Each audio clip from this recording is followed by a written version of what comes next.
It's not cigarette smoke. That's actually one of those electric cigarettes that I've started smoking because they're now on TV. Have you noticed? They're actually advertising electronic cigarettes. I don't know to. Yeah, for some reason the government seems to be okay with people polluting themselves with nicotine, caffeine, alcohol, gagging as well. Apparently that's a new medical condition. I don't know where this is going. But yeah, I'm sure you know all about that. Well, I mean, I've never been in that sort of position. I normally just win in straight sets and stuff. But today I was unfortunate. It's only my second match back, so I lost a tight one. But I'll be back. Oz Open, Chris. Aussie Open, yeah, it was.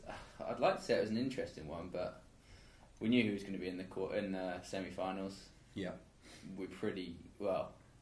Most people knew one of the finalists, because whoever was in Ferreira's bit was always going to win that one. Yeah. I'm not sure if I would have picked Djokovic beating him that comfortably. I mean, that was actually, yeah. You thought maybe one of the sets would be 7-6 or something. Rather that than got to one in love. That got to like quite difficult to watch sort of stage. I felt quite sorry for Ferreira, and he was working so hard and just to no avail.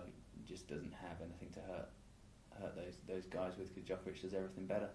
But I mean, shouldn't you in a way like feel happy for him that he reached the semi-finals of yet another slam? I mean, I think he has maxed out his abilities to their absolute limits. Definitely. I mean, if there's something that can be done, he's going to be doing it. Yeah.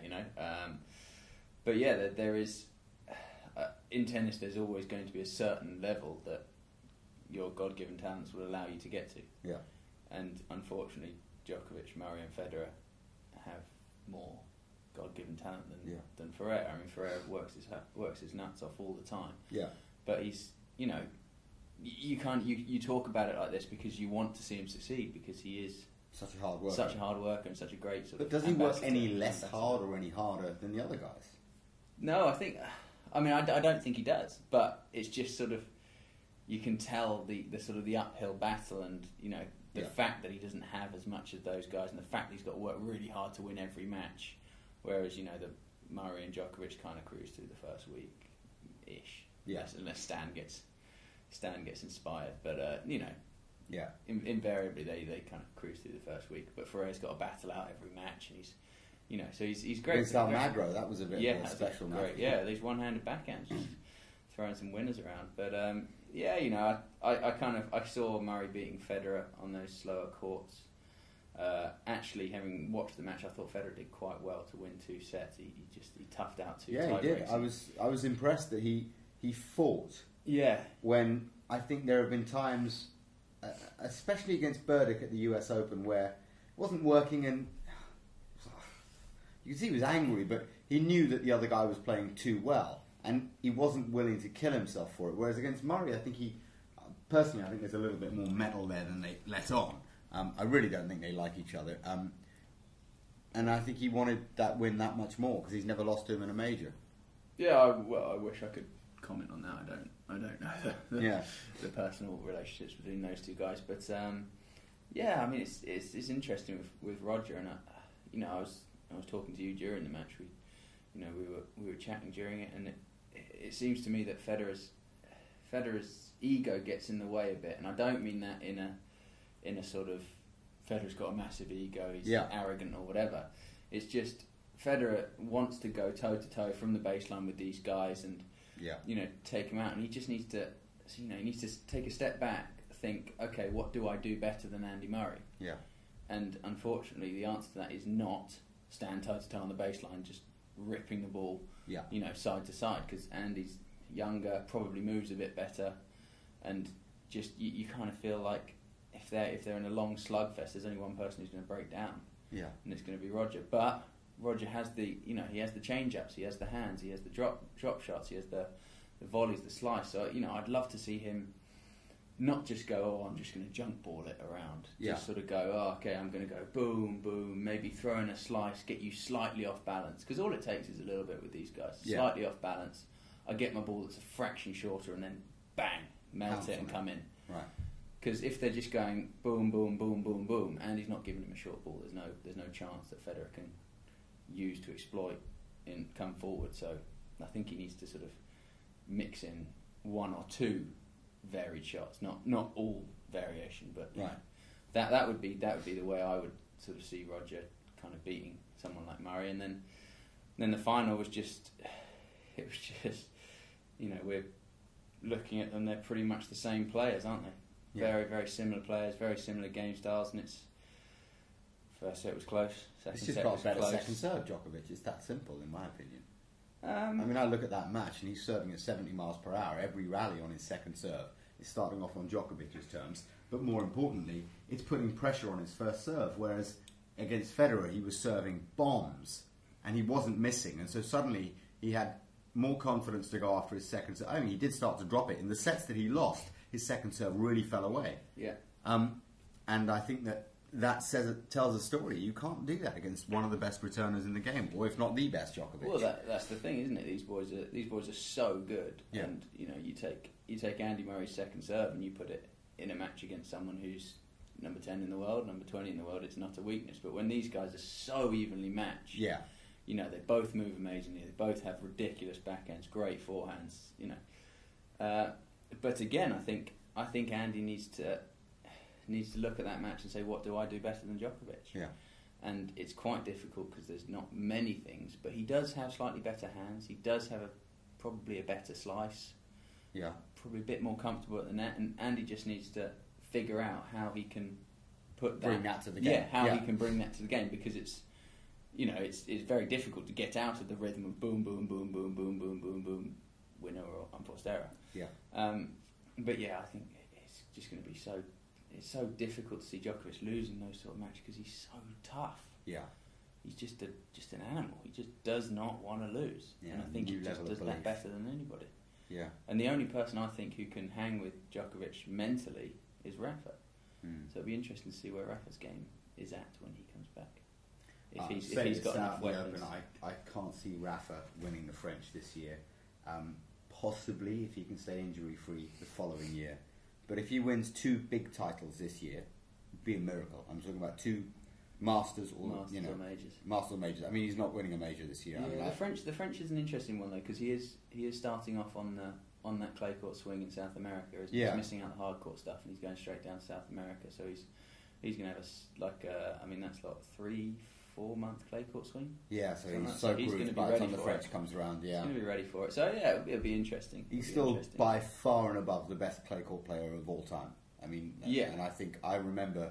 I'm older than you. I remember some of Borg's matches when I was very, very young, and I watched highlights when I was total tennis addict in my 20s and watching some of the matches. And Borg would beat people 7-6, 6-1, 6-love, 6-4, 6-1, 6-love. That's all he did. Them. Yeah, just mentally break them. But Rafa changed in about 2008 when he went to the All England.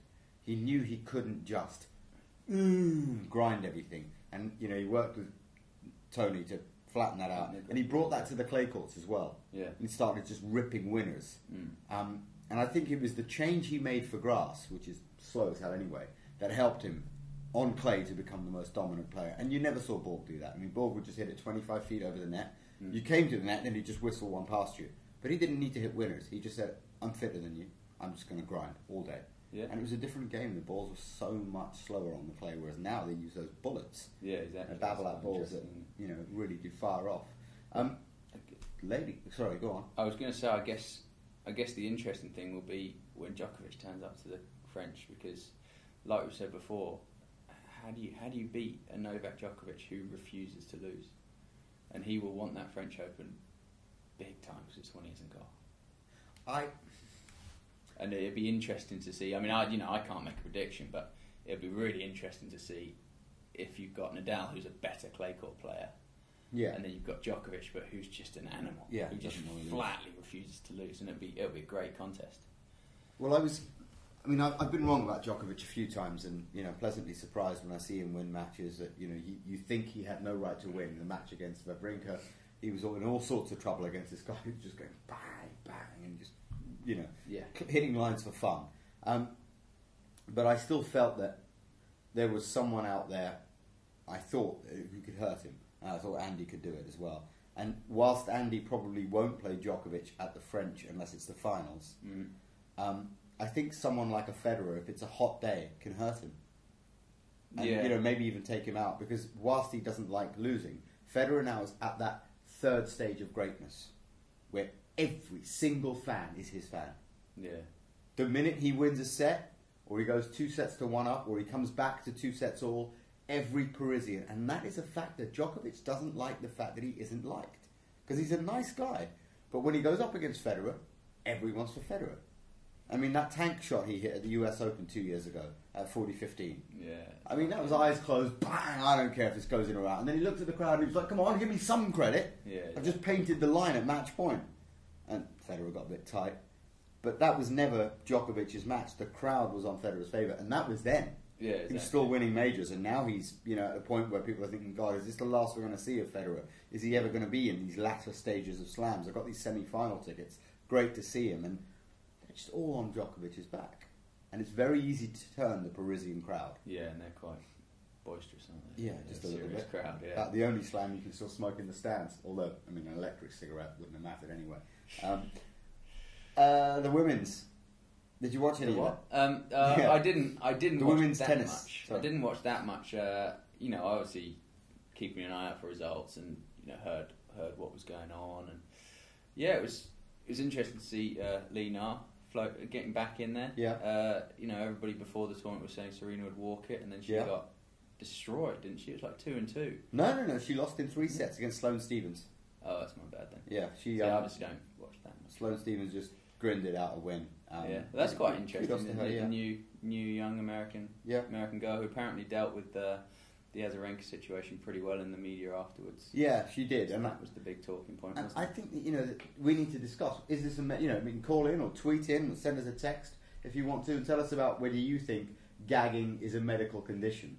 I mean, I know that when certain things get forced down your throat, it provokes a certain gag reflux, but I mean, this was just a tennis match we're talking about, not Vlandimir's House of Pain. This was what was going on. I mean, it was quite comical, really, wasn't it? I mean, she went off basically for stress. That's what she said in the interview afterwards, and then people were like, "Well, hang on, you can't do that." Yeah, and then she seemed to change her story a bit, which is probably her agent saying, "What are you doing? You can't say things like that." So you kind of get the feeling that she was, she just got tight, panicked a bit, and then just thought, "Get me out of here." To be honest, I thought it was quite a good thing because it gave me a good solid 5 to 10 minutes without her screaming, which was fantastic. So maybe they should allow it for people who make too much noise. But she just came back and carried on screaming, though. Yeah, we not just have done something like execute her or something. Something she was more in tune with what the viewers want. Yeah, but I mean, afterwards she came out. Yeah, came out, played her best. Talking of coming out, in the closet today, and I hope you like the new studio. We'd love to hear from you and tell us what your thoughts are. We've lost the white screening at the back, and we've just moved things around and made it a little bit more like a lad's pad. Got the poker table over there.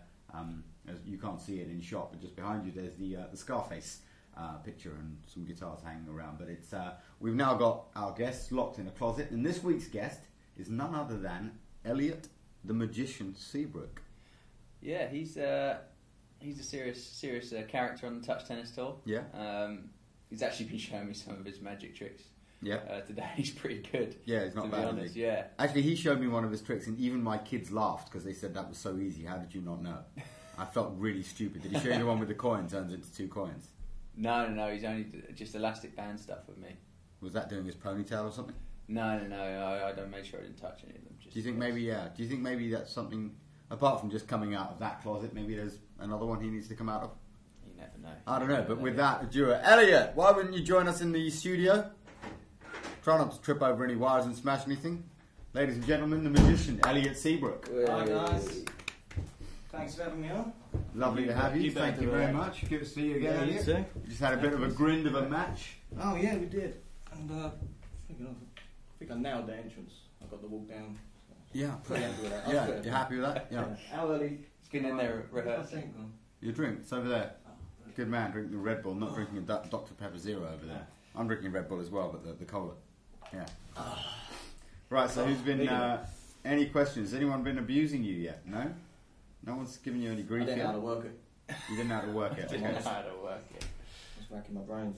So I think some of you who watch the show religiously might remember a little wager that went on between Rashid and Elliot. Elliot gets quite a lot of stick on this show for probably having the worst hair I've ever encountered. I'm a little bit nervous sitting here. He's also, let's get this straight, he's also apparently talks about something that shocked him early on in his life. We were discussing it earlier. Shocked him early on in his life that prevented him from ever wanting meat to enter his mouth. Yeah. He's a vegan. I don't think I'll mention what happened. Is it a vegan? Yeah, Really? vegan. Yeah. So that's like screw you, Djokovic. I'm on a better diet than you.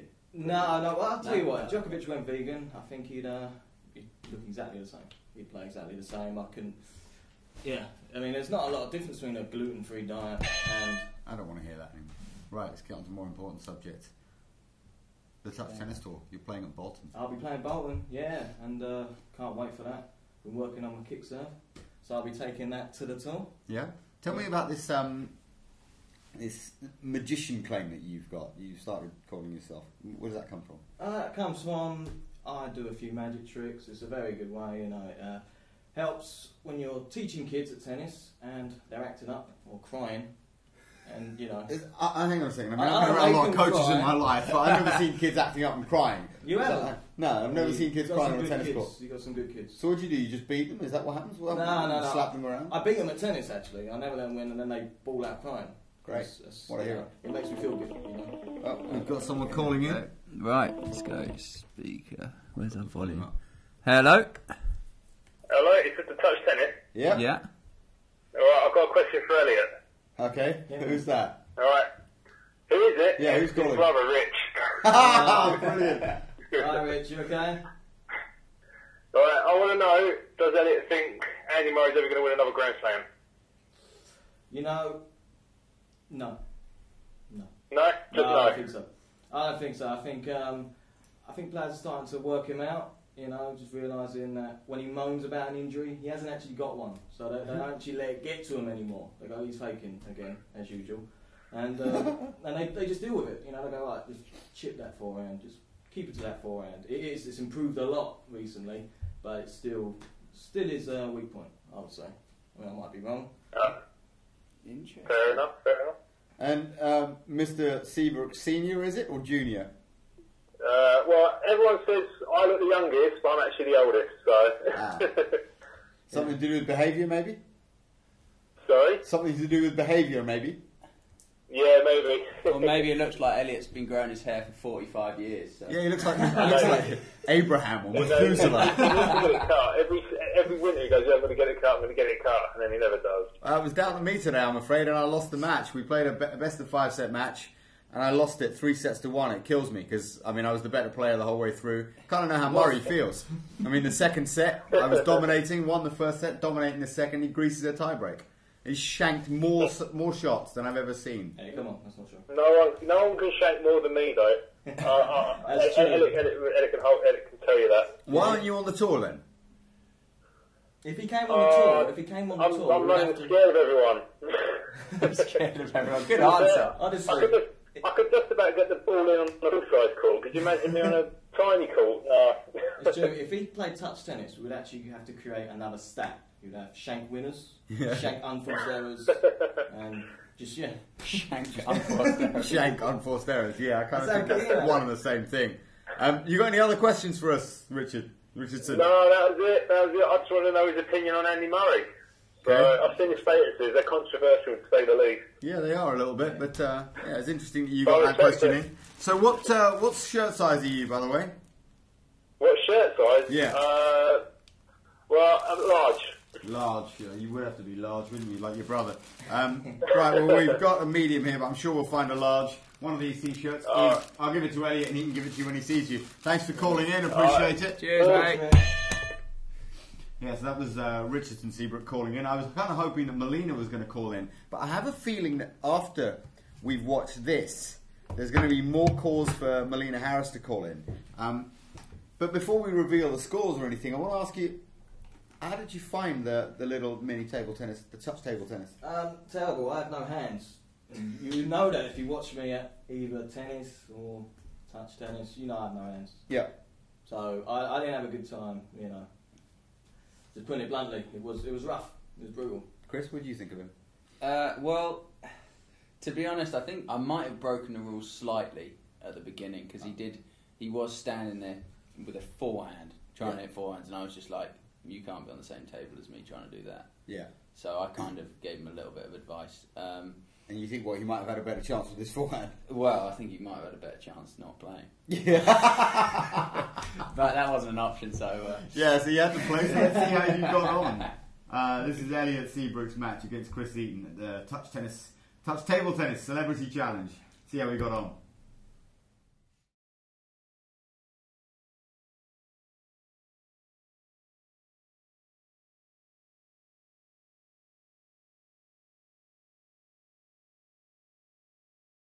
Red or black? Black. No, that was an unfair throw. You could do it again, please. Sorry, red or black? Red. Yes, that's better. That was fair. My serve. Okay, 5 serves each, no lets. You know the rules? I know the rules. This guy's going hand in pocket. What do you think he is? One love. Two love. Good focus. Oh, 2-1. Oh. Wow, this is the first time anyone's ever been in the lead against you. Yeah. No, there we go. It's all going wrong now already. What are you doing, Elliot? That ain't right. That does not feel good. Yeah, you scared me into action here. Oh, grease. 9-3. Sorry. That's just horrific grease. Oh, so stupid idiot. No. Oh, yeah. 11-4.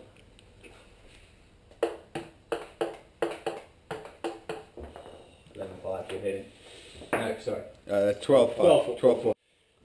How do you feel right now? That Molina's going to be higher up the rankings than you. That's alright. It's true. Oh my god, is that 4-16? Yeah.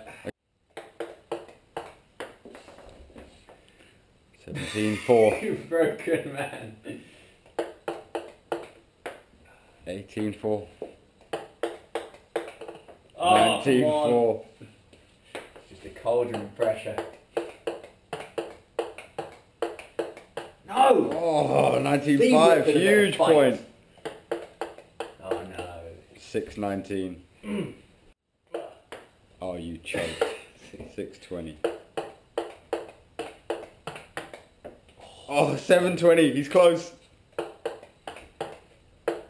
Oh, you got beaten by Molina. That's disgraceful. You got beaten by a chick. Oh! Long hair. It was always going to happen, wasn't it? Yeah. We got the...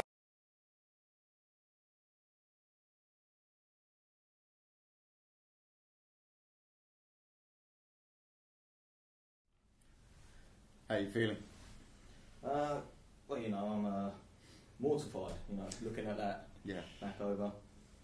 Yeah. Why did you switch to a forehand suddenly in the middle of that? You decided you were in the lead, 3-2. You're the first player that has ever been in the lead against Chris. Yeah, true. Apart from me. But you see, I was thinking, right, well, if I can put in that forehand stance, I'd get in his head.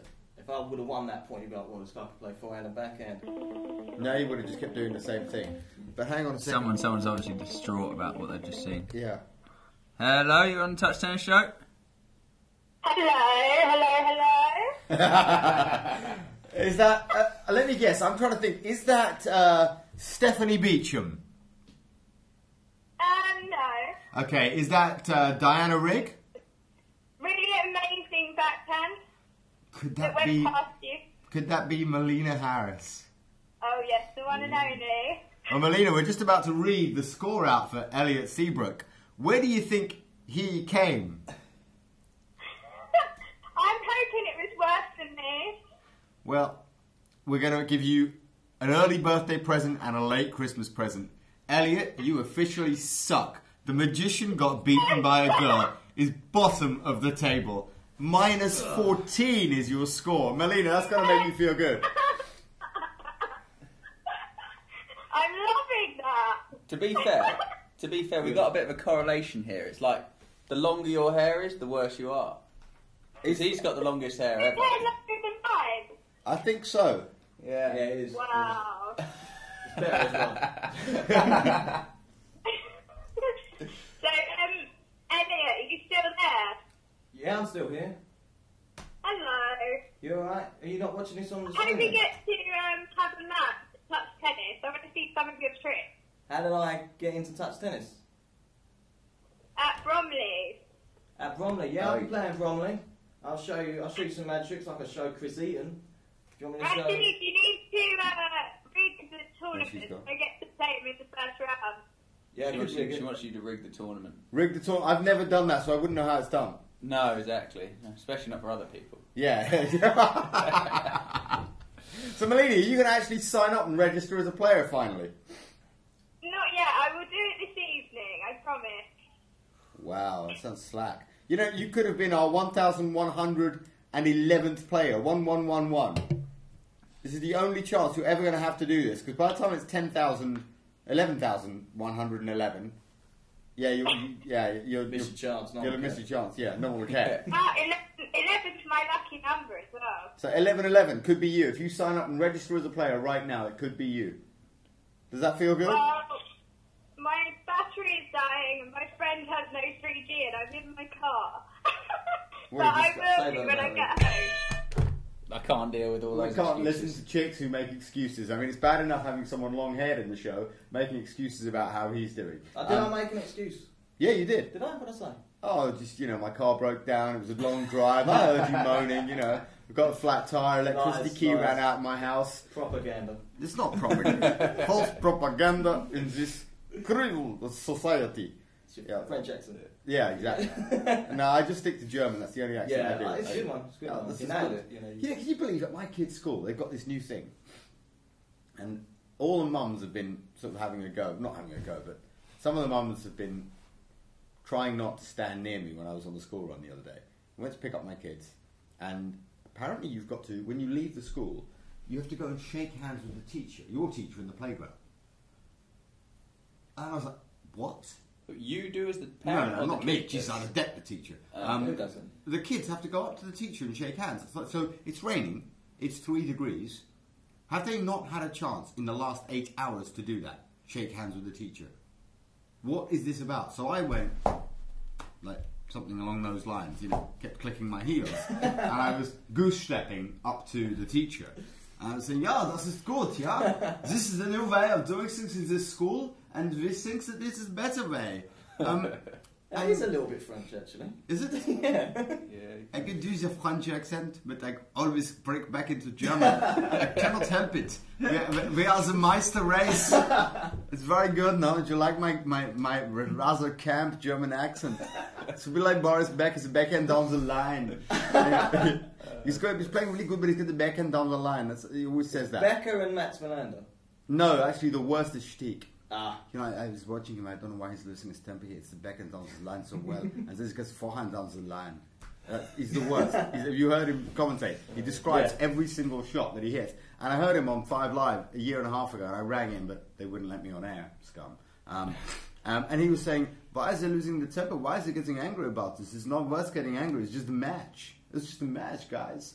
And I was thinking, hang on a second, Michael. Unlike you, I actually remember 1992, you playing Sampras on centre court, getting thumped, and you kept moaning, well, what's the point of you doing your job here? You guys are just going to fall asleep. I got no chance of winning. You're taking away any... I remember his words specifically were, you're taking away any chance I have of winning. You had no chance. Sampras was God that year. And the only thing that stopped him was about 1,205 aces from Ivanisevic in the semis. So it was quarterfinals, centre court, which was slower that year than court 1, I remember. And he was moaning like an old bag. You're such a geek. Why is that geeky? Because you know that. Yeah, but if you cared about tennis, you'd know that too. You just No, busy. if I was as old as you, I'd know You're that. just busy hitting winners, It's unlike people like me. I just use my brain and stuff like that. So Elliot, tell me about the tour going ahead this year. What are your plans? You're now a sponsored player. Yeah. You became a Very sponsor. grateful for that, by the way. No, not at all. Thank Babolat as well. Yeah, thank but you. you're now one of the touch tennis sponsored players. How do you see yourself fulfilling your role as a player this year and as an ambassador? What are you Yeah, gonna well, definitely, I can't wait to play every event that's available, and I'm going up to Bolton.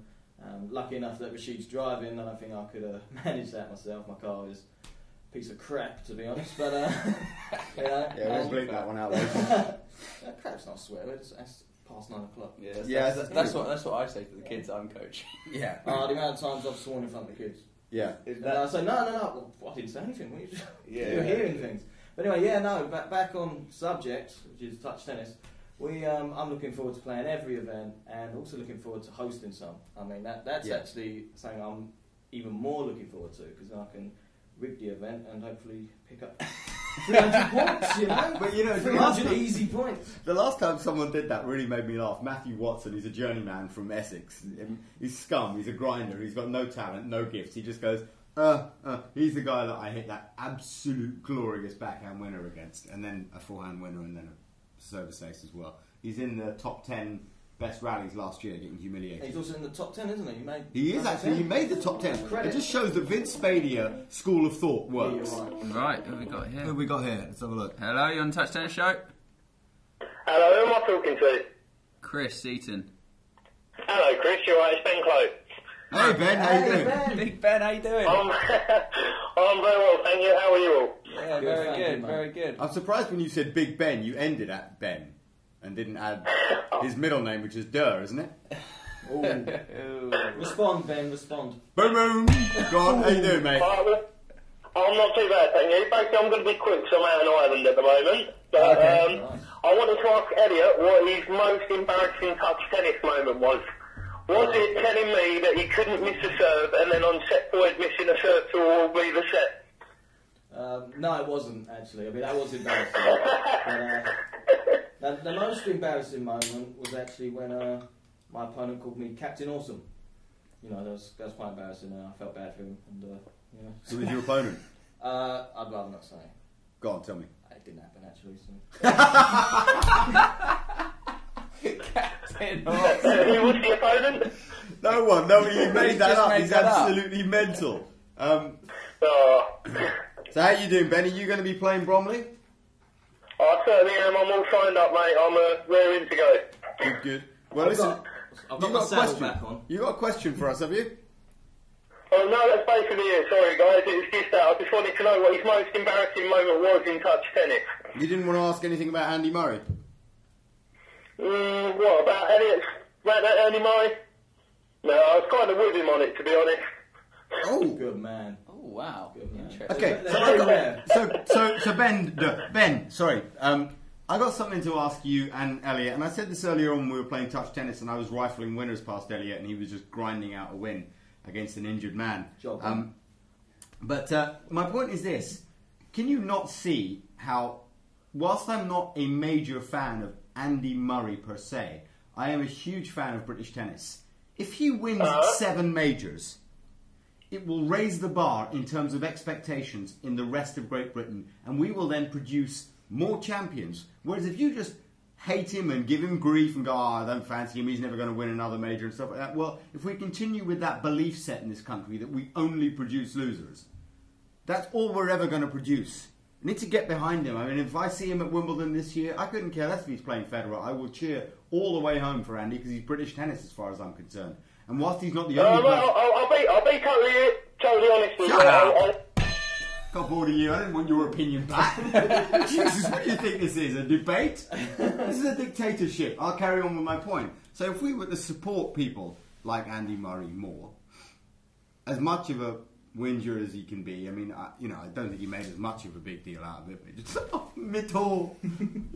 I mean, try being David Hay, getting hit by Vladimir Klitschko with a busted toe. You had a blister. But in fairness, in the aftermath, a press conference afterwards, he said, yeah, it hurts a little bit, but you have worse. I had 2 black toes at the US Open. It's no big deal. Yeah, just get on with it. Yeah. But it is irritating, and it's a slam final, and you're thinking, I would have rather this came on 5 days ago when I was playing Shardy. Yeah. In fairness. Yeah, So I'm going to give him the benefit of the doubt. And as I said, I'm not a huge fan of Andy Murray's behaviour on court. I seldom see him applauding good shots. More often than not, as we were talking earlier, he sort of moans about what he could have done instead of, too good. Yeah, but I think that's part of what makes him so good. Yeah, his drive. He won't. He never ever gives anybody else credit. So he's always looking for how could I have done that better? Yeah. Why didn't I win that point? Yeah. You know, and he's I guess greedy for points. Yeah, and he's greedy for getting better, which is why I couldn't agree with Elliot's statement any less. I think he's definitely going to win some more slams. Right. Well, I hope he does, because it would be great for us. Yeah, because at the end of the day, if you look at it, he's the second best player in the world. Yeah, without a doubt. And the second best player in the world will win slams. You know. It's not like he's coming up against the best player in the world and getting hosed. Yeah. You know, that's a tight match, tough battles, and I can definitely see it happening. And like you said, it's great for British tennis. And I think I think he's got areas in his game that he can improve as well, which is very, very good. It's not like he's got to a level and you can't really see him getting any better. Yeah. There is one last thing I want to mention. They had a load of fun on the parent and, going back to touch tennis, last thing, the parent and child tournament at SET, Southeastern Tennis, and it was won by, if you bear with me a second, I was going to play a little montage of the videos, but unfortunately it was filmed by the Melt, also known as Julian Squires, who can't film to save his life. I mean, the guy films like this, and he's so busy saying, okay, that he missed everything. So, Julian, please, next time, keep the camera running, don't be anywhere near it, and just keep it somewhere steady, and you'll be fine. However, I do want to give credit to the people that spanked him. I mean, spanked him. Let's have a look. Julian Squires, where's his messages? He sent me about 412 messages this week alone. The winners are... And I need to give them a mention because they're worthy of one. Oh, come on, Julian, where are they? I don't think I can find this, to be honest. It's crumbling under pressure. You see, this is old age. I haven't got my glasses on. Some great news for you. Okay, so here, a little press release from them. Despite the recent inclement weather, people of many ages played their first tennis tournament today with Southeastern Tennis, which I think is great because it's been freezing, it's been miserable. A lot of people have missed a lot of tennis. And he said they held their inaugural parent and child touch tennis tournament on Sunday, 27th January, with 20 pairs participating. Alfie and Steve Parker featured with Julian Squires in the picture. Well, you can't see the picture, but trust me, it's not a pretty sight. Narrowly defeated Ethan and Lee Grant in the final. So Ethan and Lee practice more, maybe abuse your opponents a bit more, get in their heads a little bit. Well done to Alfie and Steve Parker.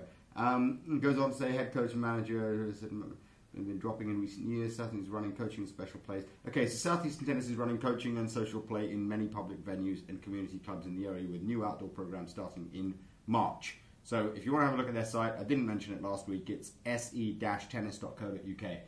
They're doing some good things in Kent, but you're also in Kent. I am. Yeah, I'm in Kent, yeah. There's, I think South East Tennis is a, very good place to learn your tennis, and yeah, I think they're doing very well in Kent. And there's some good things coming in Kent, despite what this man says, but he does raise some good issues about me. It's not where I was born. I'm a North London lad. Love it. You a Spurs fan? No, mate, Arsenal. Sorry. Better than Spurs, though. It is just marginally. They're both scum. I mean, experience. I support one of them, and I think they're scum. Yeah. Who do you support? Arsenal. Yeah. No, I did. I don't really care about football. Well, get away from me. He genuinely is about the only guy that's closer to a chick than you when it comes to he doesn't understand the offside rule. No, I understand it. I do? Yeah, just doesn't care. Don't care. Yeah. He was offside, but he didn't get called. Don't care. Yeah. You just want to see goals, No offside rule, he wants 10 fours. Well, that's the great thing, you watch the match between Murray and Djokovic and there's 100 winners in the match. Yeah. In football, there's one goal. And I went on, the last football match, and hopefully I'll hand over to these guys and end on this. The last football match I went to was 2002. Jimmy Floyd Hasselbank scored the equalising goal in the final match of the season against Liverpool at Anfield, because I'm a Liverpool fan. Well, was. I don't care anymore. And I just thought, hang on, I drove 200 miles. I'm going to drive back 200 miles. Yeah. And I didn't see a result. Sport's got to be about winning and losing. Yeah. I don't care about league matches. I want to see win or lose. And then they should just have multi-ball. Like, put 50 balls on the pitch. And eventually someone will score. You need a lot more refs to take down the tally, though, wouldn't you? I don't know. Just the crowd could lob them in. And you know what you could do? You could buy melons. Yeah, you could buy watermelons that were painted like a football. Paint the watermelons like a football, and then you just lob one to a player that you don't like, and he just puts his chest out. And you imagine him be lying around the floor. Yeah. Stop talking crap, Rashid. Come on, man. That's a brilliant idea. I really think we should do that. Multi-ball. But Elliot, thank you very much for coming on the Thank show. you very much. Glad to be here. And this is a disgraceful scoreline. I hope you can improve on that next time we have you on. Yeah, sure. And I'll see you on Sunday on the way up to Bolton. Chris, Yeah, thanks as always. Always a pleasure. Take All care. the best. We'll See see you you later. next week.